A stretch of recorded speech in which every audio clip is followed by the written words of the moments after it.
প্রায় 10 বছর ধরে যে সিংহাসনে একচ্ছত্র আধিপত্য ছিল যুক্তরাষ্ট্রের, সেটি এবার ছিনিয়ে নিল চীন। বিশ্বের সবচেয়ে শক্তিশালী সুপার কম্পিউটারের নতুন রাজা কে, আর কিভাবে সম্ভব হলো এই চমক? প্রায় এক দশক ধরে বিশ্বের সবচেয়ে শক্তিশালী সুপার কম্পিউটারের মুকুট ছিল যুক্তরাষ্ট্রের দখলে, কিন্তু এবার সেই আধিপত্যে বড় ধাক্কা দিল চীন।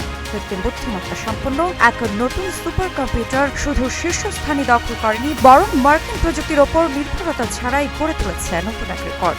কি আছে এই লাইন শাইনে, যা বদলে দিতে পারে প্রযুক্তি দুনিয়ার শক্তির ভারসাম্য?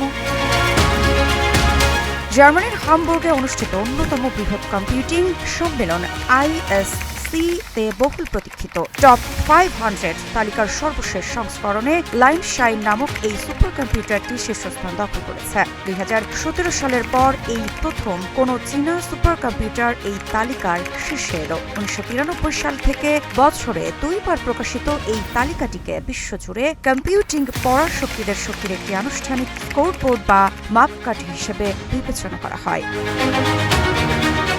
শীর্ষস্থান দখলের লড়াইয়ে লাইন শাইন মার্কিন জ্বালানি বিভাগের পূর্ববর্তী বিশ্ব চ্যাম্পিয়ন সুপার কম্পিউটার এল ক্যাপিটানকে দ্বিতীয় স্থানে ঠেলে দিয়েছে। চীনের শেনজেন শহরে স্থাপিত এই কম্পিউটারটি প্রতি সেকেন্ডে সর্বোচ্চ 2.2 এক্সাফ্লপস গতিতে গণনা বা হিসাব নিকাশ করতে সক্ষম। এই অর্জনের সবচেয়ে গুরুত্বপূর্ণ দিক হল লাইন শাইন সম্পূর্ণভাবে চীনের নিজস্ব নকশায় তৈরি প্রসেসর দিয়ে নির্মিত হয়েছে। বিশ্বের অন্যান্য শীর্ষস্থানীয় সুপার কম্পিউটারগুলো সচরাচর যুক্তরাষ্ট্রের তৈরি চিপের উপর নির্ভর করলেও চীন এখানে কোনো মার্কিন চিপ ব্যবহার করেনি। অবশ্য এই তালিকায় এখনও শীর্ষ 4টির মধ্যে 3টি স্থানই দখল করে রেখেছে যুক্তরাষ্ট্র। ক্যালিফোর্নিয়ার লরেন্স লিভারমোর ন্যাশনাল ল্যাবরেটরিতে স্থাপিত এল ক্যাপিটান রয়েছে দ্বিতীয় স্থানে। অন্যদিকে ইউরোপের দেশগুলোর মধ্যে জার্মানির জুপিটার বুস্টার শীর্ষ 5-এর একদম শেষ স্থানটি দখলে রেখেছে।